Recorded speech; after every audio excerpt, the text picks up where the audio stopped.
Agora é a hora do Senar Mato Grosso Responde.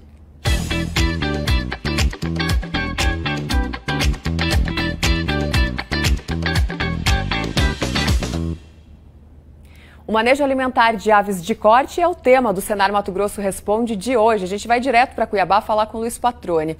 Patroni, o planejamento correto em relação a esse assunto ele é fundamental, né, para que o ganho de peso dos animais ocorra de acordo com as expectativas. É isso? Boa tarde para você.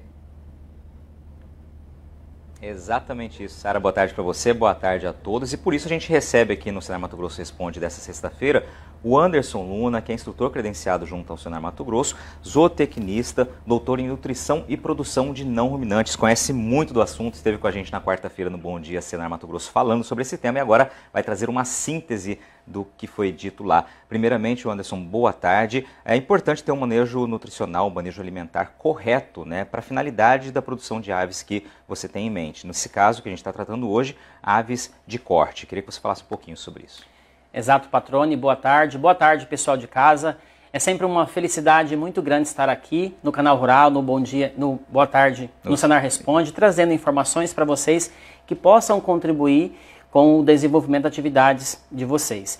Exatamente, Patroni. Então, assim, é importante a gente definir, entender sobre a nutrição de frango de corte. É importante a gente entender a fisiologia do frango de corte em relação a outras categorias animais. Basicamente, a nutrição de frango de corte, ela é voltada para máxima deposição, ou seja, para síntese proteica.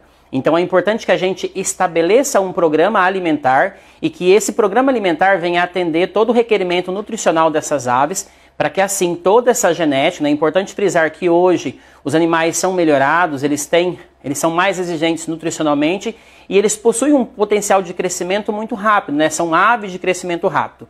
Porém, para isso, nós precisamos, né, entrar com uma alimentação de qualidade em que essa alimentação atenda aos requerimentos nutricionais de cada categoria em específico e esse crescimento seja maximizado. É importante frisar que todos os nutrientes que a gente utiliza para formular uma ração, que a gente trabalhe com alimentos que tenha uma alta digestibilidade, visando, né, esse rápido crescimento. Assim ele precisa de nutrientes em um período muito curto.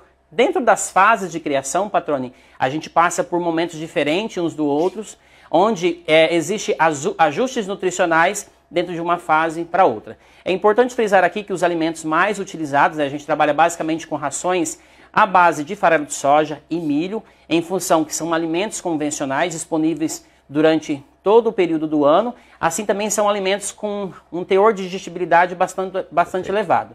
Se a gente levar em consideração, por exemplo, a proteína, né? A proteína ela é formada, né, por aminoácidos através de ligações peptídicas e nesse processo de digestão, esses alimentos eles são quebrados nessas ligações peptídicas e o nutriente é disponibilizado. É importante frisar também que além de alimentos, né, como milho, farelo de soja, a gente trabalha também com alimentos sintéticos, né?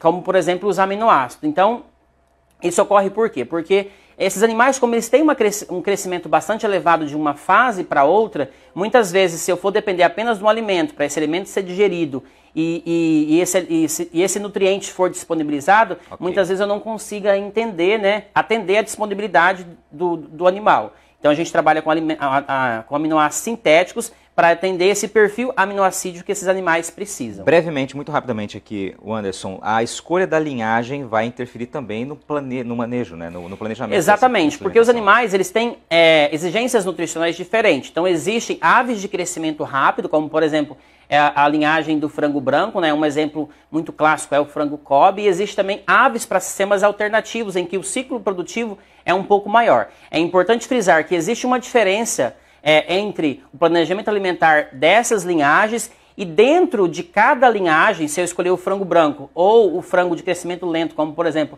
o Label Rouge, o programa alimentar tem que ser diferente, na medida que um visa um crescimento muito rápido, que fica pronto num período de 45 dias, e o outro a gente pode estender esse ciclo de produção em média até 95 dias. Então, para cada linhagem, o planejamento alimentar é diferente, porque essa exigência nutricional, ela muda. E isso visa também, Patroni, quando a gente atende certinho cada fase de criação dentro da fase toda, a gente consegue também reduzir os custos, visando especialmente utilizar os alimentos certos e beneficiando o crescimento dessa ave. Maravilha, o Anderson trouxe mais uma vez uma aula aqui. O Anderson esteve com a gente, como eu disse, na quarta-feira. Esse material vai estar lá no blog do Canal Rural Mato Grosso, no Bom Dia Senar Mato Grosso, então no site do Canal Rural. É só acompanhar lá, rever o programa com todos os detalhes sobre esse assunto. Obrigado mais uma vez. Sara, a gente volta contigo aí. Excelente fim de semana. Até semana que vem.